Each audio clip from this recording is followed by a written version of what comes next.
এক গ্রামে এক যুবক ও তার সুন্দরী স্ত্রী বাস করত। একদিন গ্রামের মোড়লের কুদৃষ্টি পড়ল মেয়েটির প্রতি। মোড়ল ফন্দিয়াটেন কিভাবে যুবককে কিছুদিনের জন্য দূরে পাঠিয়ে সুযোগ বুঝে তার স্ত্রীকে নিজের করে নেওয়া যায়। কয়েকদিন পর এক আসরে মোড়ল আলোচনা তুললেন, শহরে আমার পরিচিত এক ফ্যাক্টরিতে কিছু লোক নেবে, কে কে যেতে চাও? এরপর তিনি 4 জন লোক বাছাই করলেন, যার মধ্যে যুবকটিও ছিল।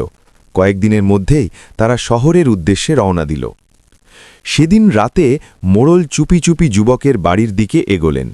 অন্ধকার বারান্দায় বাঁশের খুঁটিতে ধাক্কা খেয়ে তিনি শব্দ করে ফেললেন।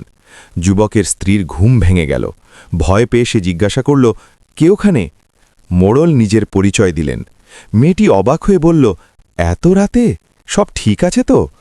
মোড়ল নিজের আসল উদ্দেশ্য প্রকাশ করলেন, তোমায় দেখার পর থেকে মনে শান্তি নেই, তোমাকে আমি চাই। মেয়েটি অত্যন্ত ধীরস্থির কণ্ঠে বলল, ভালোবাসা চাইলে ঠিক আছে, তবে আগে আমার একটা প্রশ্নের উত্তর দিন।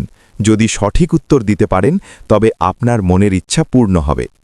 মোড়ল খুশি হয়ে বললেন, বলো।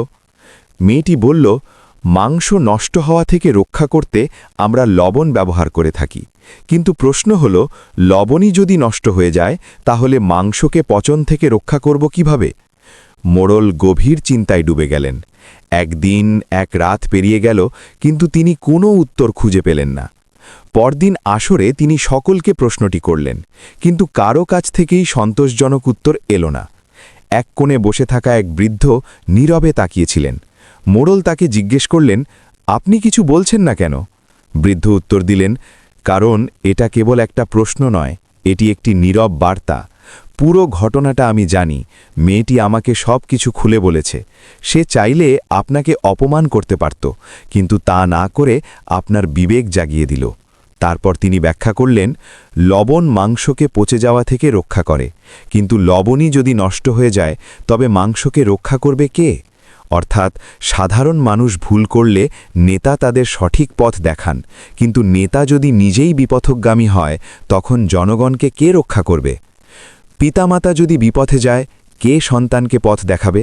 যদি শিক্ষক পথ হারায়, কে জ্ঞানের আলো ছড়াবে?